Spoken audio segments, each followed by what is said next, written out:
है आज की खबर क्राइम से।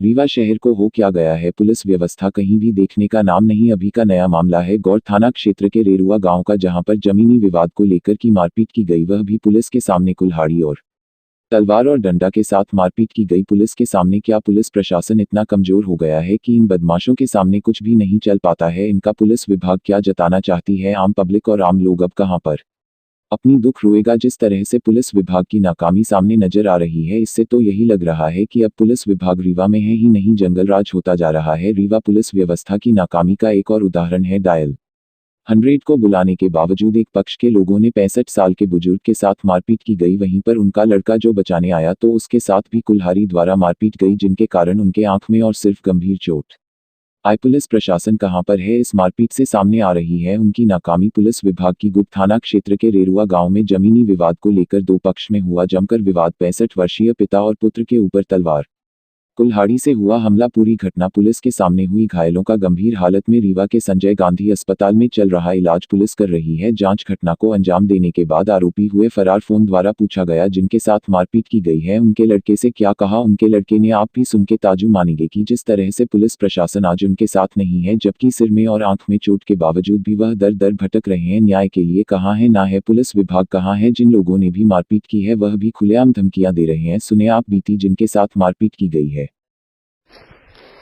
हाँ जी, पूरी क्या घटनाक्रम है आपके गुड़ में जो मारपीट हुई आपके साथ?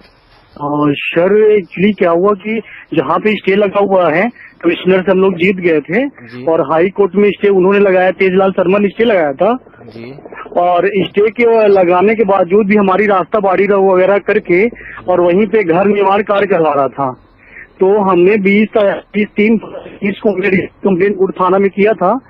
और उसके बाद पुलिस वाले बोले कि कल आएंगे। जहाँ तक है तो बड़े पापा रमा गोविंद शर्मा ने कंप्लेन किए थे आके जी। और उन्होंने फिर रात में 8:30 बजे कार निर्माण शुरू करवा रहे थे, तभी हमारे चाचा की लड़की पुनीत शर्मा जी। तो उन्होंने फिर वहां से 100 नंबर में कॉल किया पुलिस वालों को कि अभी काम चल रहा है और तो आप थोड़ा देख लीजिए। तो पुलिस वाले बोले कि आ रहे हैं। तो फिर बड़े पापा रमा गोविंद शर्मा और पापा जी वहाँ घटना पुलिस वाले जब आने वाले थे तो वहाँ घटना स्थल जहाँ है वहाँ पे जाके वहीं से घूम के आ रहे थे। तो तेजलाल शर्मा और उसके जो फैमिली मेंबर हैं, लड़के बच्चे विवेक शर्मा और शशिकांत शर्मा, राम गोपाल शर्मा और कैलाश मुन्ना शर्मा और ये धीरज शर्मा और अंकित शर्मा वगैरह, सालिक शर्मा, ये लोग वहाँ से गाली गलौज करते हुए आए। हम लोग किनारे हो गए, पुलिस अभी नहीं आई है तो किनारे हो जाते, गाली गलौज कर रहे हैं लोग तो। और उनको पता चला होगा कि गुड़ थाना में इन्होंने कंप्लेन कर रखा है कि जो हम घर निर्माण करवा रहे हैं वो भी जहाँ स्टे लगा हुआ है। और तेजलाल शर्मा हाई कोर्ट से स्टे लिए हुए हैं, कमिश्नर से हम लोग जीते हुए हैं। तो उसी में जो कार निर्माण करने के चक्कर रिपोर्ट जो की तो फिर उसके बाद पुलिस जब आई, हम लोग वेट कर रहे थे, जब पुलिस आई 100 नंबर 100 जाली किए थे पुलिस शर्मा। तो जैसे ही वो आई तो हम लोग सायरन जब बजाई तो हम लोग बाहर निकले तो इतने में तेजलाल शर्मा हम मारना शुरू कर दिए लाठी डंडे से। और उनका लड़का जो विवेक शर्मा टांगी लिया था और टांगी कुल्हाड़ी और तलवार वगैरह लेके उनके बड़े वाले लड़के वगैरह वो लोग हम पर हमला कर दिए। और पुलिस वहां से 100 डायल जो थी वहीं से रिटर्न वापस चली आई। मतलब पुलिस मौजूदगी में मारपीट की है आपके साथ? जी, मारपीट किया और पुलिस मौके पर पहुंच भी गई थी। पुलिस जब पहुंची तो हम लोग जब वहाँ पे बगल में साइड हो गए थे, वहां से पुलिस जब आई तो हम लोग वहीं पुलिस के सामने जब रोड पे आ गए तभी उन्होंने मारना पीटना शुरू कर दिया। वो 10-15 लोग ग्रुप में थे तो मारना पीटना शुरू कर दिया और कोई वहाँ पे बीच बचाव करने कोई नहीं आया। फिर बाद में जब वो लोग मार के चले गए, जब हम लोग बेहोश हो गए तो मार के चले गए, तो फिर फोन कोई किया 100 नंबर 108 में, तो एम्बुलेंस आई और एम्बुलेंस हम लोगों को रीवा संजय गांधी लेके आई। और एम्बुलेंस और फिर वहां से हम लोग ट्रीटमेंट करवाए और हमारे सर पे टांके लगे हैं, 5-7 टांके लगे हुए हैं। टांगी जो सर में मार दिया है और आंख में डंडे मार दिया है। और हमारे पापा का भी इसी महीने मार्च में ही ऑपरेशन हुआ है, मार्च में ऑपरेशन हुआ है आंख में, उसी आंख में लाठी का हुद्दा मार दिए हैं तो आंखी पूरी डैमेज हो गई है और आंखी पूरी डैमेज हो गई है पूरी। अभी ट्रीटमेंट शुरू है। और 10-10 मिनट में नाक में जो टांगी का नोक मार दिए हैं, टांगी का जो नोक हो गया, मारे सीधा काटने मस्तक थे पर टांगी का नोक लग गया है। तो वो क्या हुआ कि ब्लड नहीं बंद हो रहा था और सांस फूलने में दिक्कत हो रही है। अभी ट्रीटमेंट संजय अस्पताल में चल रहा है। अभी जब एक्सरे वगैरह चेस्ट वगैरह के एक्सरे हुआ, अभी रिपोर्ट नहीं आई है। अभी हम लोग संजय गांधी में ही है, ट्रीटमेंट करा रहे हैं। और सामने वाली पार्टी भी वहाँ पता नहीं किस आधार पर वहाँ FIR दर्ज करवा दी है, वहाँ पे जाके गुड़ थाना में पता नहीं किस आधार पे।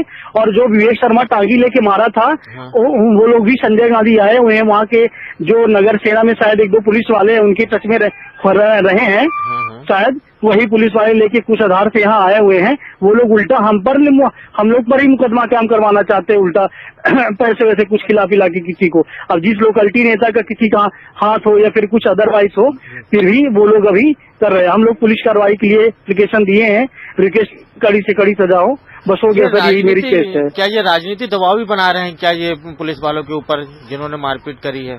हो सकता है सर, क्या, क्योंकि अभी तक किसी की गिरफ्तारी नहीं हुई है सर। और ये MLC रिपोर्ट अभी शायद आज चली जाए या फिर कल चली जाए, हम लोग को आइडिया नहीं है सर इसके बारे में। हम लोग पढ़ने लिखने वाले कोई मतलब नहीं है सर। हम लोग गांव रीवा में पढ़ते हैं और गांव 1-2 दिन के लिए जाते हैं और रिटर्न चले आते हैं। और पापा जी का ऑपरेशन हुआ तो वही हम लोग गए थे, शाम को उसी दिन गए ही थे। और शाम को वही चाचा के लड़के फोन किए सर, तो वही हम चले गए सर। पहले भी इनका विवाद हुआ था, आप लोगों ने रिपोर्ट डाली थी इनके नाम पे? सर पहले वो तेजलाल 302 का वो मुजरिम है, एक शुक्ला जी थे, उनको मार के काट के और नमक वगैरह मिला के तालाब किया था, अधरुआ तालाब में गाड़ दिया था। वो 302 का मुजरिम भी है, पर वो छूटा हुआ है, पहले किया था। और वही बार बार गाली गलौज अभी भी कर रहा है। कल हम लोग यहाँ रीवा में मेडिकल दवाई करवा रहे हैं, अस्पताल भर्ती हैं। कल वहाँ जाके मम्मी थी और दीदी वगैरह थी, कल उनके लड़के बच्चे वही जो FIR दर्ज उल्टा करवा रहे हैं, वही गाली गलौज कर। हम घर में गए थे, सुबह मम्मी को फोन आया था कि यहाँ गाली गलौज कर रहे हैं, हम लोग घर से बाहर नहीं निकल पा रहे हैं। ये कंडीशन है सर घर पे। पुलिस को बताया जा रहा है, आप पुलिस को जो बताते हैं तो पुलिस क्या कार्रवाई कर रही है? जब बताया आपने कि भाई हमारे घर में हम लोग नहीं है, इसके बाद सर पुलिस अभी तक कोई कार्रवाई नहीं की है। पुलिस अभी मुकदमा में है, मुकदमा में अभी ये MLC रिपोर्ट का इंतजार कर रही है। अभी किसी की गिरफ्तारी सर नहीं हुई है, वो लोग ऐसे ही घूम रहे, फरार घूम रहे। जिन्होंने टांगी कुल्हाड़ी से मारा, मेरे सर पे सर लगा हुआ है टांगी से 5-7 टांके, इतना ब्लड गया। 4 घंटे कंटिन्यू मेरे सर से ब्लड निकल रहा था, 4 घंटे। 9:30-10 बजे की घटना है। मैं 1-1:30 बजे हॉस्पिटल कोई लैब बेहोश थे, उसके बाद 1:30-2 बजे जब एम्बुलेंस लेके हॉस्पिटल आई, तब टांके वगैरह लगा के कुछ देर में होश आया सर हम लोगों के। अभी वो भी लोग फरार घूम रहे हैं। अभी MC की रिपोर्ट भी वह इंतजार कर रहे हैं पुलिस वाले। कोई एक्शन घटना सब पुलिस गई थी, फॉर्मेलिटी पूरी करके चली आई। अभी कोई किसी की गिरफ्तारी वगैरह नहीं हुई है सर। मेरी ज़मीन थी रेरुआ कला में और हमारा पुश्तैनी रास्ता था 197/1 ज़मीन में। तहसीलदार का आदेश हमारे पक्ष में था और कमिश्नर महोदय का भी हमारे फेवर में पक्ष था। लेकिन जो विपक्ष पार्टी तेजलाल है वो हाई कोर्ट में स्टे उसको लिया और कोरोना के चक्कर में वहाँ पर कोई निर्णय अभी तक नहीं हुआ। और उस पर पक्का मकान बनाने की तैयारी में था। उसकी कंप्लेन हमने सुबह है पुलिस थाने गुड़ में दिया। उन लोगों ने अपना नंबर दिया कि अगर किसी प्रकार का काम करता है, रोकता नहीं है, तो मुझे सूचना दीजिएगा। हमने उसको 8:30 बजे रात में भी उस काम को पूरा कर रहा था कि जल्दी जल्दी पूरा कर लें। और उनको खबर दिया, 100 डायल करके पुलिस आई और पुलिस के सामने जैसे हमारे परिजन गए बताने के लिए कि यहाँ पर ये कर रहे हैं, तो तलवार, टांगे और डंडों से 8 लोगों ने हमला किया और बेहोश कर दिया वहीं मार मार के। और हालत बहुत बुरी हो गई। अब सीरियस है, बहुत ज़्यादा चक्कर आ जा रहे हैं 5-5 मिनट में उनको। नाम क्या? नंद कुमार शर्मा। ध्यान में बने रहें, अजय न्यूज़ की खबर देखते रहें।